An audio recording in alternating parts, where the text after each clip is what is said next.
Good morning.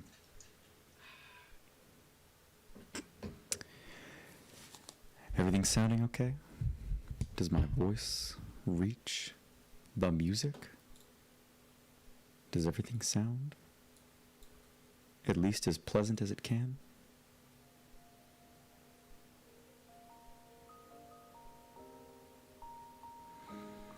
Well, I didn't put any donation link in my description today, because there's no need for money, but I do appreciate it, Peter Miller.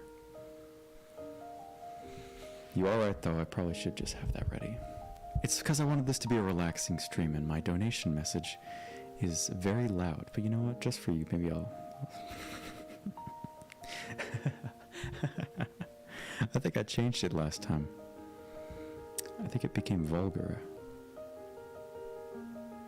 So, you know what? Just for you,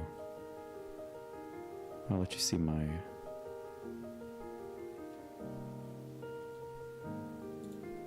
donation message. Tomorrow's St. Patrick's Day. I was working on a St. Patrick's Day video today. I got about halfway through, finished the script, recorded the audio, got all the footage together. It's only a few minutes long, but it's talking about my favorite parts of Irish culture. Culture. How's everyone doing today? I'm gonna eat some ass tonight. I wanna play some Pokemon Showdown, but more importantly, I'm going to tell you guys, I'm not doing what I did last night again, okay? I read the entire script of Madagascar. I woke up and my sister had COVID. Now, they say that causation does not equal correlation or something like that, but I think I should take this as a sign from a vengeful and angry God to never do that again. And I'm never going to do that again. My favorite part is getting drunk. Do not get drunk on St. Patrick's Day. That's not what that holiday is for at all. I read an article today detailing a new kind of drink that people are making. Let me look it up. Drink. It's apparently very popular at college campuses.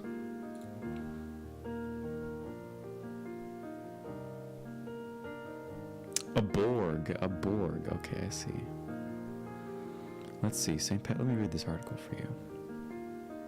Things are about to go overboard. I get it. This St. Patrick's Day, Gen Z party animals with a thirst for danger will be chugging down gallons of a curious cocktail that recently put dozens of their peers in the hospital. Well, there's nothing about a day celebrating a man chasing a bunch of snakes into the ocean that makes you want to drink a life-threatening amount of alcohol. Am I right, guys? Only this time, it will be green. Oh, my favorite color. Make Borg with me. We're doing green because it's St. Patrick's Day. Okay, a lot of TikToks on how to make a Borg, but what exactly is inside of the Borg? Luck of the Borgish? Yeah, I'm seeing a lot of pictures of people making Borgs, just having empty milk jugs and filling it with copious amounts of alcohol. Let's look. Borg ingredients. Let's see. What goes in a Borg? The name is short for Blackout Rage Gallon, and it consists of students taking a gallon jug of water, emptying it a bit to fit their desired amount of alcohol, and adding in some sort of flavoring like water-enhancing drops. Okay, so this just sounds like shitty jungle juice. Like I heard jungle juice. Listen, I'll be honest with you. I am not a rager. I don't go to parties like that. I don't like to binge drink, but I do know about all the kinds of things and concoctions that get made at these parties. And jungle juice is one where they pour a bunch of high or low quality rum, vodka, sodas, fruit juices, fruit slices, and candy into a sink or a bathtub, and then you stir it up together. And it makes something that's sickly sweet but gets you incredibly intoxicated.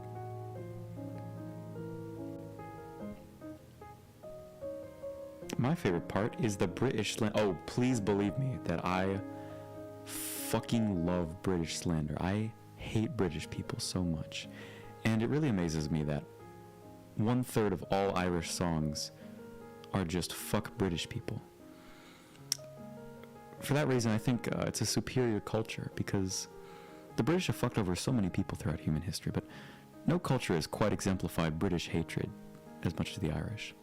I mean, we pulled out Yankee Doodle, and that was tight for a minute. But I mean, have you heard? Hold on, we gotta. Yo, fuck this cutesy piano music. Gotta play the greatest banger to ever exist. Don't play an ad. I hate you. I hate you. Don't play an ad. Fuck off. Here we go, fellas. Yeah, we're blasting this. Have you got no fucking homes out the road? Oh, yeah. For 800 years we fought you without fear. And we'll fight you for 800 more. And if you stay, British soldiers, if you stay, you'll never ever beat the IRA. Well, there's 14 men in Derry, and the last that you will bury. So take a tip and leave us Windy Bay. Oh, we'll fight some British soldiers for the cause. We'll never bow to soldiers because throughout our history we're born duty free. So get out, you British bastards, leave us be. Go on home, British soldiers, go on home. Have you got no fucking homes of your own? For 800 years we fought you without fear. And we'll fight you for 800 more. And if you stay, British soldiers, if you stay, you'll never ever beat the IRA. But there's 14 men in Derry, and the last that you will bury. So take a tip and leave us Windy Bay. Go on home, British soldiers, go on home. Have you got no fucking homes of your own? For 800 years we fought you without fear. And we'll fight you for 800 more. We're not Saxon, we're not British, we're not English. We're Irish and proud we are to be. So fuck your Union Jack, you know we want. Alright, that's enough. I'll just play this in the background. Well, we all hate British people here over at the Mr. Keating Show. It's a known fact. Have you got no fucking homes of your own? For 800 years, we fought you without fear. And we will fight you for 800 more. Beautiful. I love making fun of British people. Quantum says, wa-a-ba-o. He is clearly making fun of the enunciations and pronunciations of British people, which I appreciate. That one guy says, such quality content. Thank you. We strive to please here at Mr. Keating's show. This was supposed to just be a relaxing time, but my unfettered Irish bloodline is on fire right now. Boston Tea Party boys? Yes, that was a pretty good dunk against the British people. My mother is from New England and my father is from Ireland, so I hate British people just about as much as a human being can.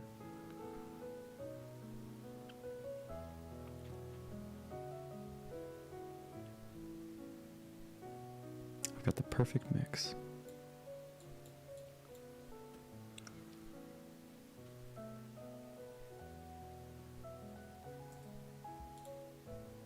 Oh yeah, I love me some Boston Tea Party stories.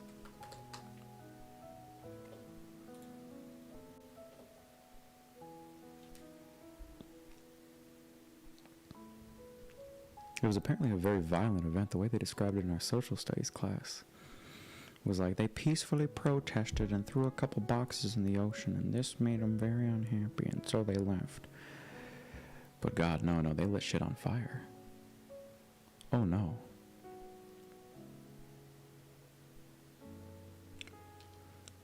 They didn't just destroy tea, they destroyed way more than that. Well, Samuel Adams tried to, I'm reading the Wikipedia article right now. While Sam Adams tried to reassert control of the meeting, people poured out of the Old South Meeting House and prepared to take action. In some cases, this involved donning what may have been elaborately prepared mohawk costumes. While disguising their individual faces was imperative because of the illegality of their protest, dressing as a Mohawk warrior was a specific and symbolic choice. It showed that the Sons of Liberty identify with America over their official status as Great Britain's subjects. This evening, a group of 30 to 130 men, some dressed as Mohawk warriors and some dressed as citizens, boarded the 3 vessels and over the course of the next 4 hours dumped all 342 chests of tea into the water. The precise location of the Griffin Wharf site of the tea party has been subject to prolonged uncertainty. A comprehensive study of places it near the foot of Hutchinson Street, which would be today's Pearl Street. The property damage was estimated to be worth roughly equivalent to $1.7 million in today's money. The owner of the 2 ships were William Roch. William Roch.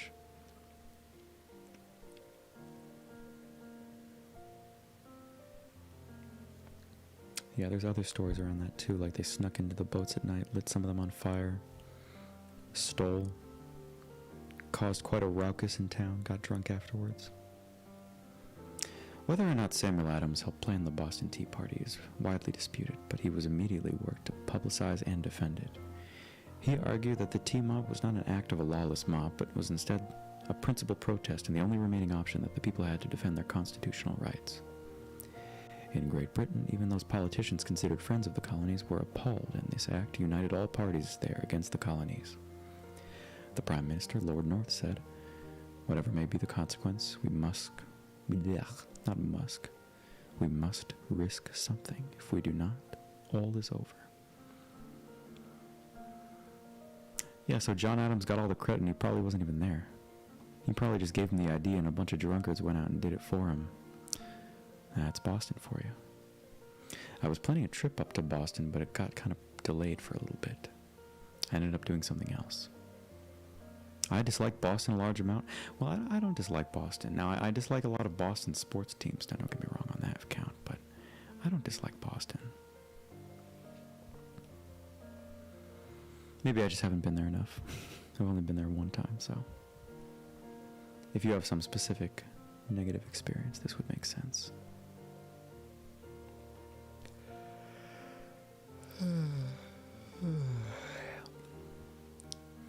I never figured out what that drink was made of. Not jungle juice, but the Borg juice.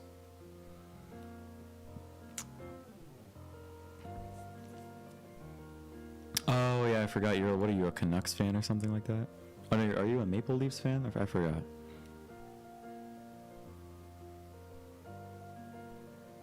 Are Hurricanes fan? It was one of those 3. What are you? Which team fan are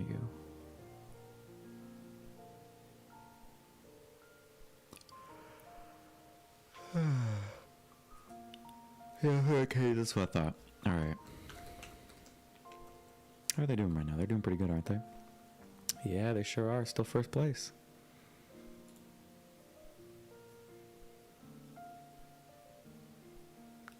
God damn.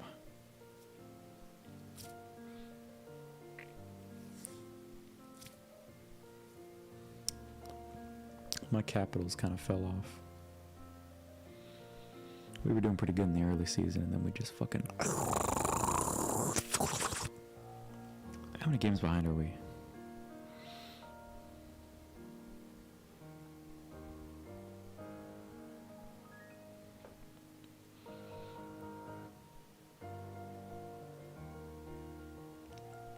God damn, your differential's 54? What the fuck? Ours is 7.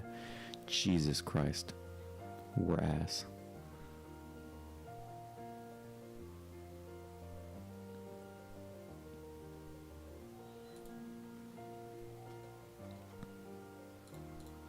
That's unfortunate. I don't want to be ass anymore. All the DC sports teams are ass. We had a pretty good run with the Nationals like 4 years ago, but shit, man. I want to be good again. See, if you're looking for someone to date, if they're a sports fan, if you're trying to date a sports fan, you can really tell a lot about a person based on what teams they're a fan of. If they're a fan of a shitty-ass team, that's a person you can trust. That's someone who will be loyal to you.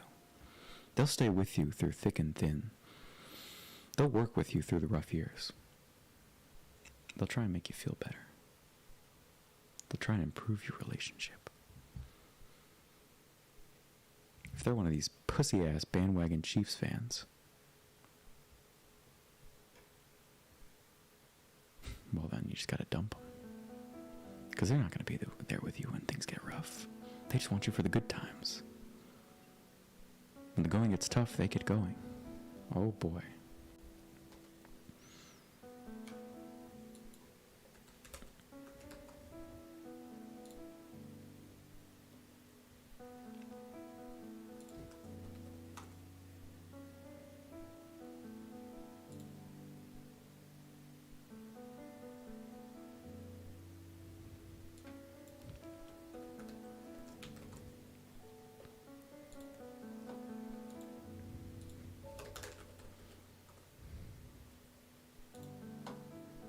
Here, we'll put a little guy right here.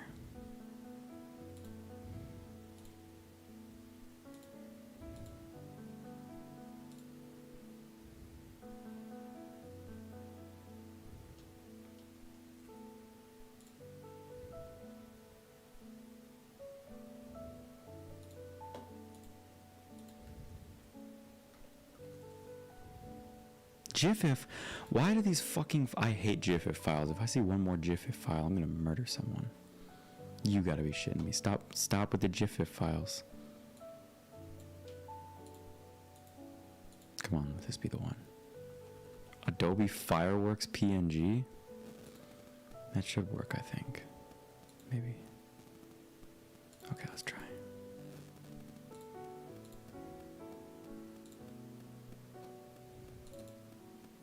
No. No, that was my thumbnail. I hate it when it does that. Get out of here. When an image is in one place. Oh, I hate, yeah, you know what? You're right. I hate WebP files even more. WebP files make me want to shoot someone.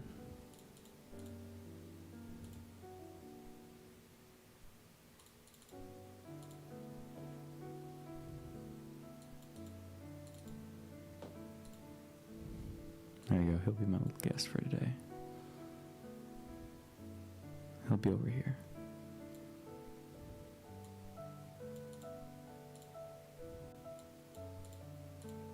Nope, not quite good enough. There we go.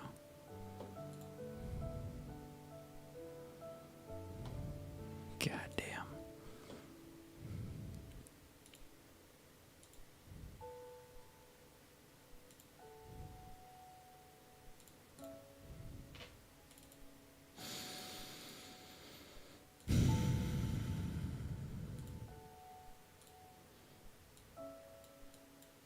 Good morning, Ovi. We'll bring back some friends from yesterday.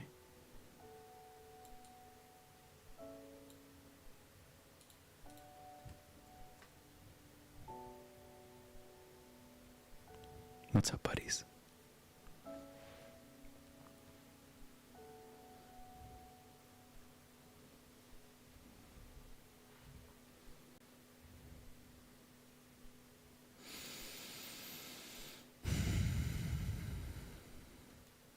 The only reason I didn't head up to Boston last weekend was because I went to go see a show.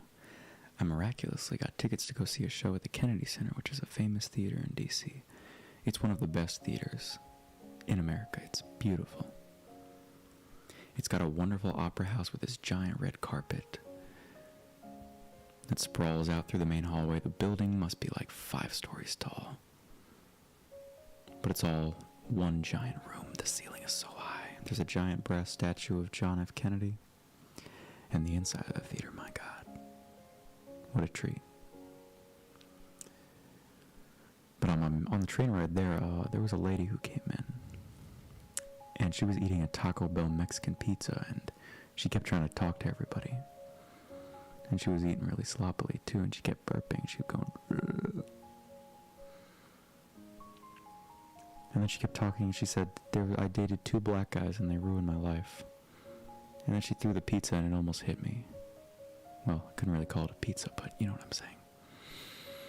It was almost a rough night for me because I was wearing a white dress shirt. Now I wasn't going to walk into the Kennedy Center wearing a white dress shirt with fucking Taco Bell pizza on it.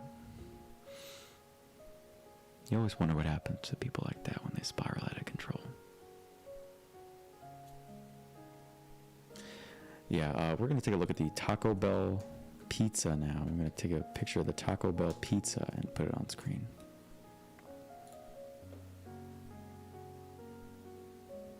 Can I find a PNG of it? Does that exist? Oh, yep, it does. Yes, it sure does. Wow. Well, here you go. Here's the Taco Bell Mexican pizza. We're going to call this image taco.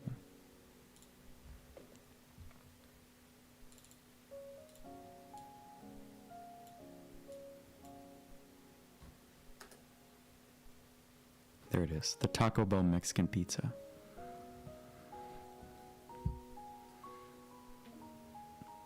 This shit looks terrible, but this is what she was eating on the train. With a fork. It's just a... I don't know who thought it was a good idea. I don't think it sells very well. But it was there. That's what she was eating.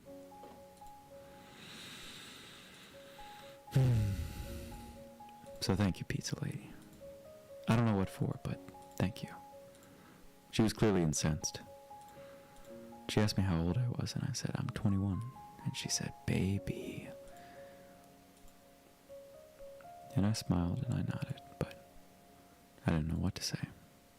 What can you say? Please don't throw that pizza at me? Well, it's not a matter of if, but when. Yes, I know it doesn't look like a pizza, but it's like a tostada or something with tomato sauce and cheese on top, so I guess they think it counts as a pizza.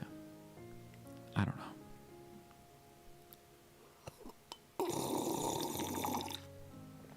Yeah.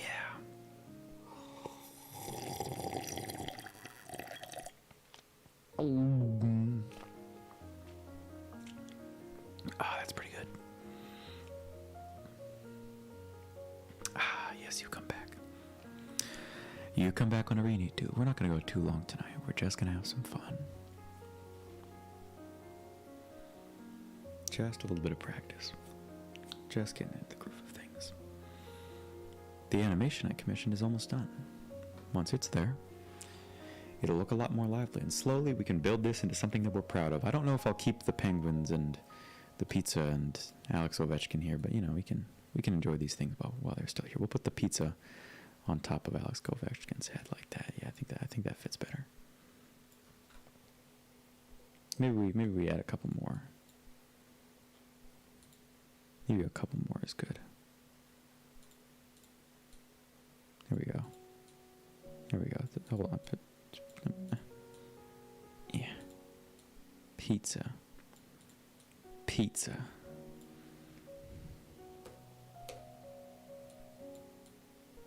Pizza. Pizza. Pizza. Pizza. Fuck British people. Pizza.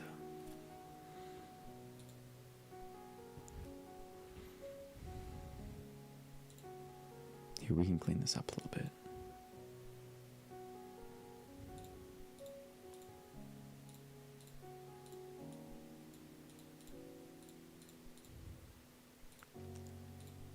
Here, we'll do with a fancy pen. Like this. Fuck.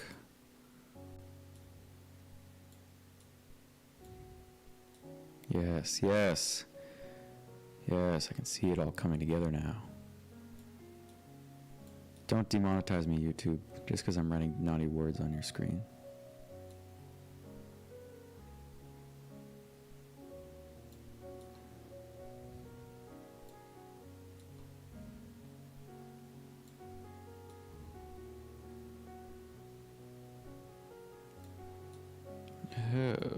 Yes.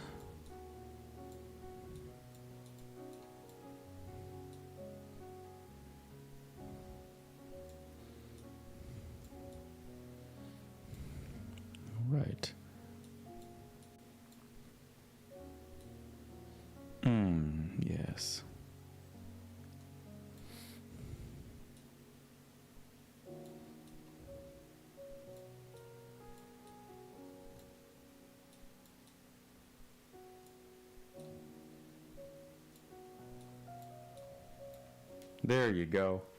Doesn't my stream layout just look so incredible these days? We always try our best at the Mr. Keating Show.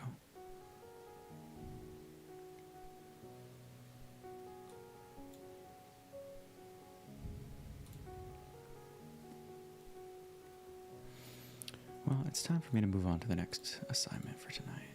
I said I was going to read fan fiction last night. Dr. Seuss fan fiction. And I never ended up doing that because someone suggested I read the Madagascar script instead, which I will not be doing. No.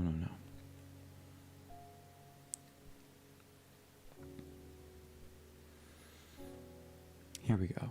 We're going to read this one. One chapter, 500 words. It's called Where Were You All My Life by Snowweb. The Onceler Gets a Second Chance in Life is a whole new adventure. Came out December 21st, 2021. Oh boy, here we go. Ted and Audrey made...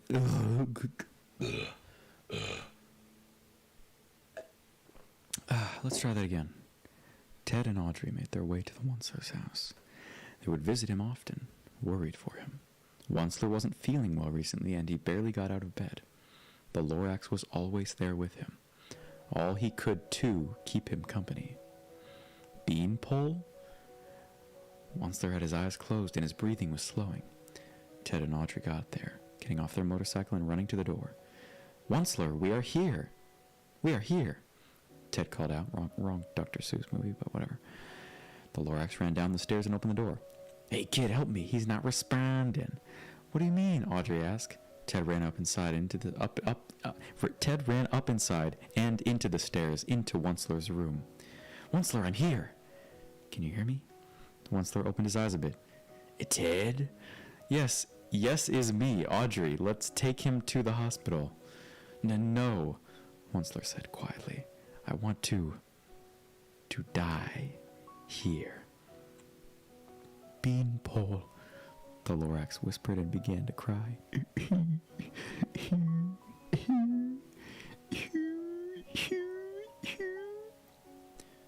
Listen, kid, I want to thank you for everything.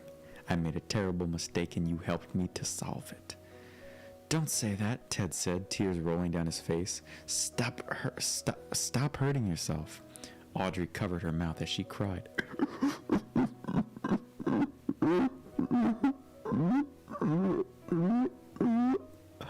I want you to do something else.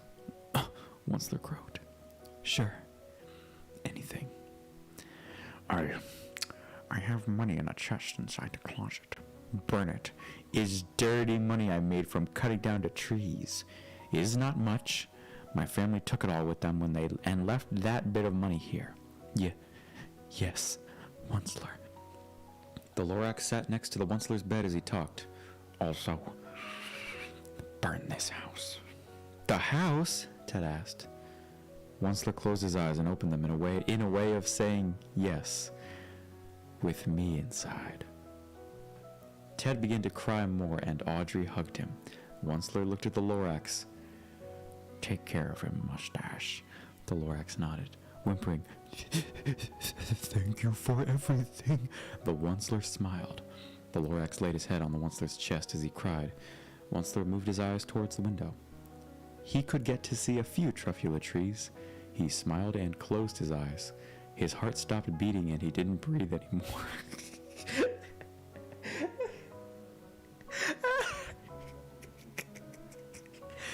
Beanpole? The Lorax asked. Onceler? Ted whispered and hugged Audrey as both continued crying. Goodbye, my friend, the Lorax sobbed. Back in Thneedville, Ted told his grandma and Bob about his Onceler's death. Oh, honey, I'm so sorry. His mom hugged him tightly as Grammy looked down inside. Mom, I need to burn his house down with him inside. That's what he said. That's what he told me.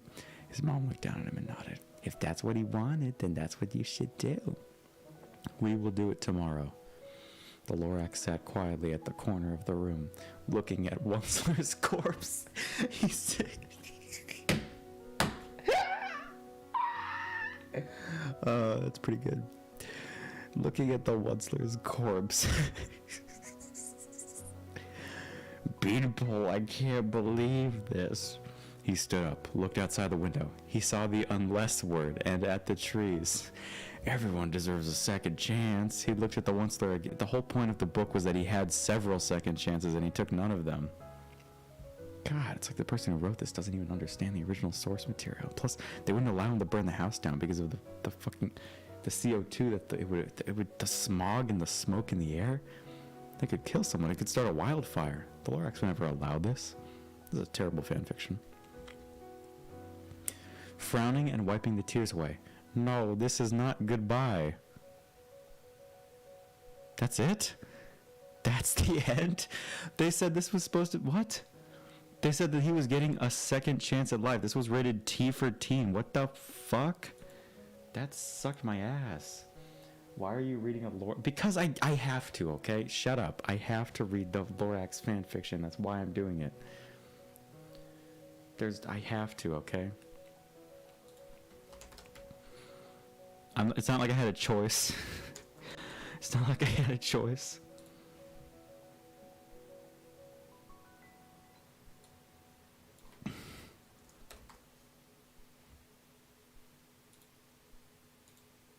It's probably gonna be a WebP file, isn't it? No, it's not. Oh, hold on. It's probably gonna be GIF, isn't it? Yeah, suck my nuts, dude.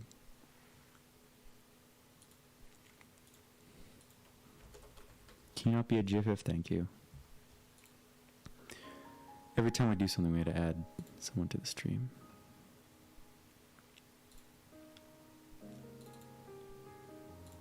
I'm gonna feel like a blackout drunk cleaning these up tomorrow. I'm gonna be like, what the fuck was I doing with my life? Why do I have to clean up all these? God, stop that. No, I don't want that.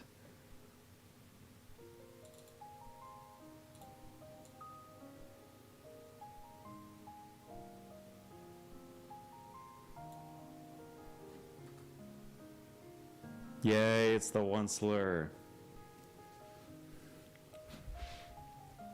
Boy, this is a good stream layout, guys. I think I'm really gonna hit it big. I should have a chat layout on the screen though. Hold on. I want to do that.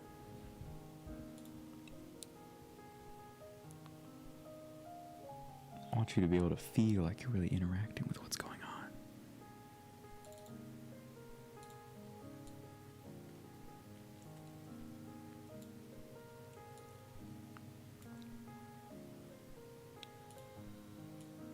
We'll have a chat box, but you're going behind the penguins of Madagascar, so you can start typing now. Let me try this.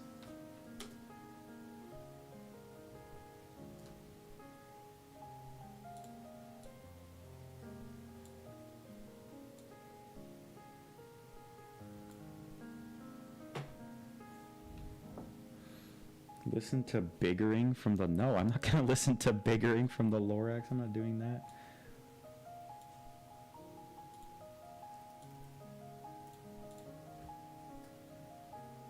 There we go.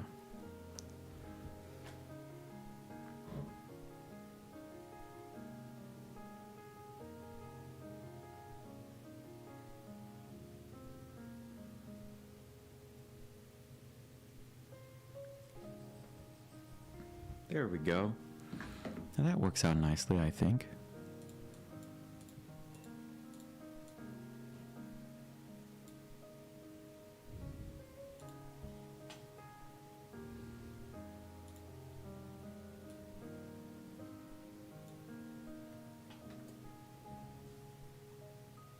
I liked it when it was before, when it was like slightly behind it. No balls. You're not gonna get me with the no balls trick. I just read a Lorax fanfiction on my live stream. Of course I have balls. Just because I don't listen to a song doesn't mean I don't have balls. I checked this morning, okay? I have 3 of them. Thank you. Thank you. I checked. I have balls.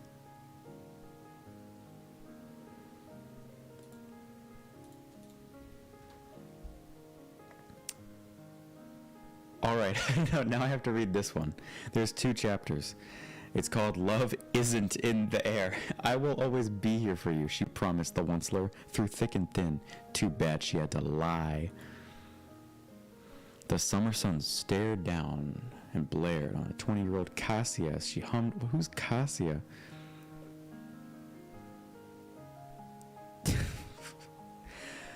It was a hot day, but gardening was her passion. Taking a deep and labored breath, she hummed as the sweet and spicy scent of her garden permeated her nose. The air was so fresh, she longed to remain outside longer, but the heat was unbearable.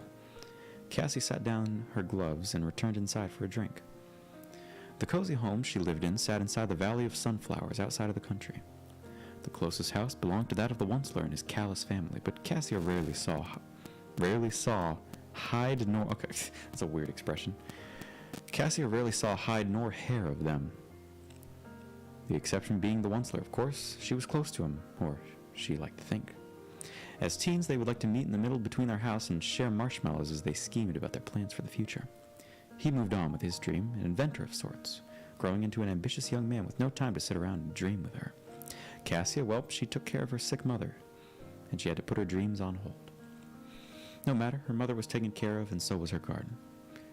Cassia drank the last sip of water from her glass and set it in the sink, venturing back outside. As she rounded the corner of the house, she heard a noise, a mellow hum that carried over the horizon. Cassia plucked a brow and watched in interest as a wagon covered the dirt road. Her heart began to hammer in her chest. She recognized that wagon, but what was he doing out here, out and about? Cassia waved at the onceler as he rode closer. He put down his guitar and waved back eagerly. As he passed near the front gate, the onceler stopped the mule and came down from the street. Cassia strolled over and noticed that the wagon had his belongings crammed inside. Where was he going? "Are you and Melvin going on a trip?" she asked. The mule brayed in protest, and the onceler hummed. "We are," he admitted with a grin. "I am doing it at last." Cassia puckered a brow. Again. "Doing what? Are you going to fill me in?" she asked. He grunted. "Oh yeah, I'm sorry." Her face heated up as the onceler put a hand on her back. Her head barely came up to his shoulder. "I'm going to make my thneed at last," he explained. What was a thneed? She never heard him mention one before, only that he was inventing something. Cassia grinned. "I'm so proud of you." "Are you?" he asked as he puckered... What is it with puckering brows in this guy? He asked as he puckered a brow again. She agreed with a nod. Onceler pulled her in to a sudden embrace. She hesitated a moment, but put both of her arms around his lean frame. "That means so much to me," he mentioned.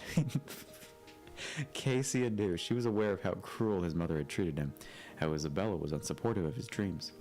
The woman was a nightmare. And how someone so charming as the onceler came from a woman like that amazed you. It amazed me?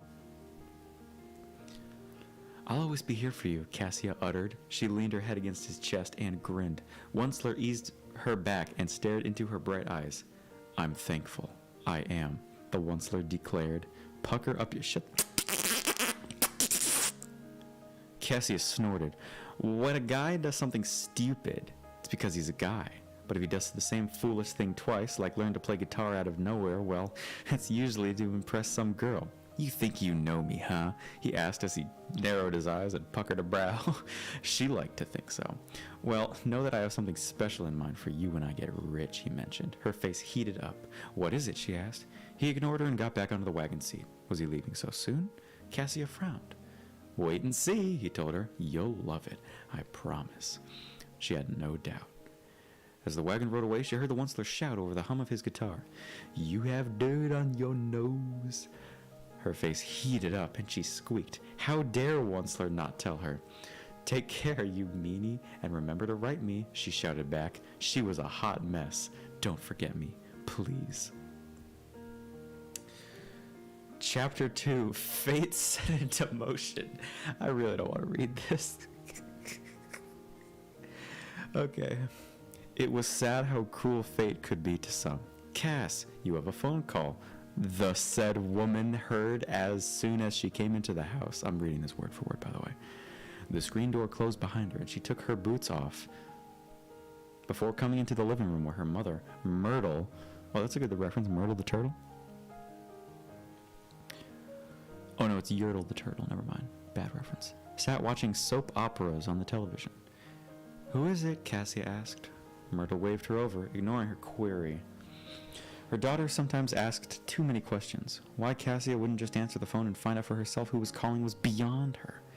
Like it could be anyone else but the neighbor boy. Cassia puckered a brow again and took off her work gloves in a rush. I swear I'm not making this shit up about puckering a brow. Who was on the line? She came around the back of the couch and took the phone, ignoring the grin on Myrtle's face as she put the receiver to her ear. "Hi, who is this?" she asked. Myrtle snorted. But Cassia didn't hear her over the familiar laugh of her best friend. Her heart skipped a beat. "Onesie? I was under the impression that you had forgotten about me," Cassia teased. She shot a heated look at her mother, who turned down the volume on her television to listen in. "It's only been a week," Onceler remarked. She recalled.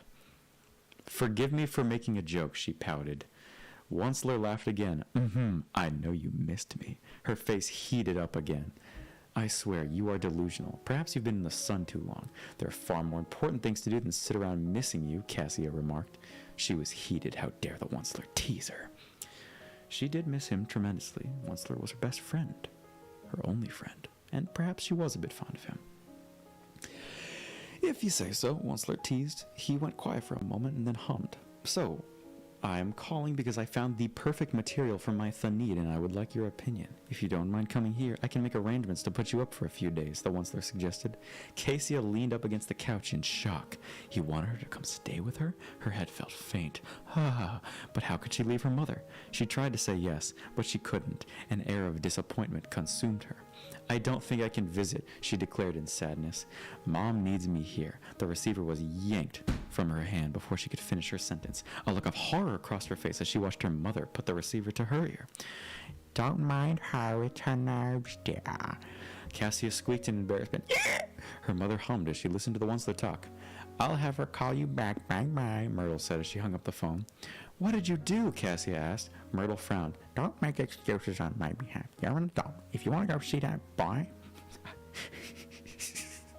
You feel dirty? I'm reading it. How do you think I feel? We're finishing this, by the way. "I can't leave you here alone," Cassia argued. "A flare-up could occur at any moment. It's the reason Cassia stayed by her mother's side when the doctor diagnosed her with rheumatoid arthritis and an autoimmune disease that causes inflammation." Okay, you can tell that this happened to someone's mother. Whoever wrote this story, her mom has rheumatoid arthritis because she capitalized rheumatoid arthritis and she hasn't capitalized anything else like that. How could Cassia even think about leaving? "My sister can come over and keep me company while you're gone. That is final," Myrtle suggested. Cassia grunted in annoyance. There was no point in arguing with her. Why was she so stubborn? And to accuse her of making an excuse, well, it was just uncalled for. She came around the couch and sat down. "Are you sure?" she asked in concern. Myrtle nodded. "Yes. Now call that boy back and give him an answer." Cassia took the phone and dialed up the last number in the directory. She waited in anticipation as it rang, and then the line clicked. "Hello?" She grinned. "I want to take you up on that offer." Once her plans were in motion, Cassia spent the evening packing her belongings. Her aunt Calla came over that night, and by the evening of the next day, Onceler had arrived by wagon for her. Cassia said goodbye to her mother, and she boarded the wagon. Had she known what lay in store for her over the next week, she might not have answered the phone or heeded her mother's advice. Fate was indeed cruel to her. That's the end. God damn, I need someone to finish one of these so that I can, get the plot. Fuck. So I'm gonna guess that the mom died. And maybe they broke up, so she came home with neither lover nor family. No dreams, no nothing. I mean, fuck you, the Onceler. You suck dick, dude. You better be ashamed of yourself.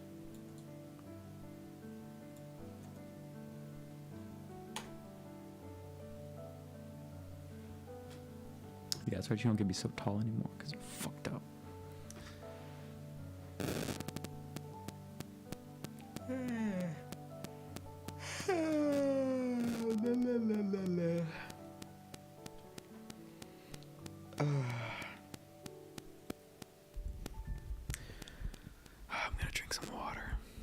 I'm gonna drink some water. Just like this.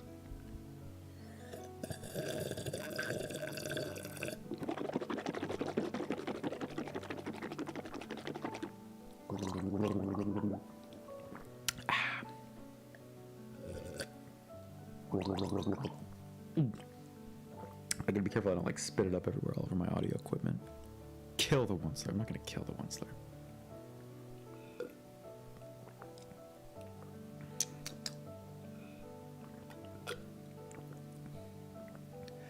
We'll kill him next time. We'll kill him on the next episode.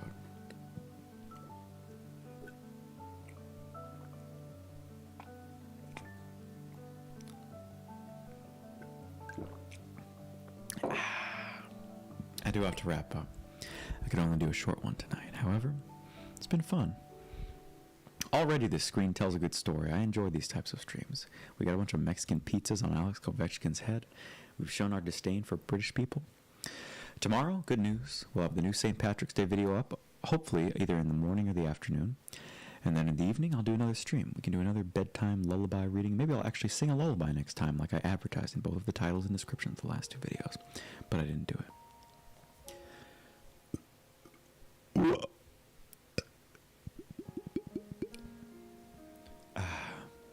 It's always fun. I enjoy these. And hopefully I can expand them in the future to make them a little bit more complex, more entertaining, and more relaxing for people to enjoy. Well, I hope you all enjoyed tonight, even though it was sparse. Whether you're tuning in live or coming back later, thank you so much for tuning in to the Mr. Keating Show. I hope you have wonderful dreams, and I hope you have even better rest. It's time to say goodnight, and I wish you the best. Good night.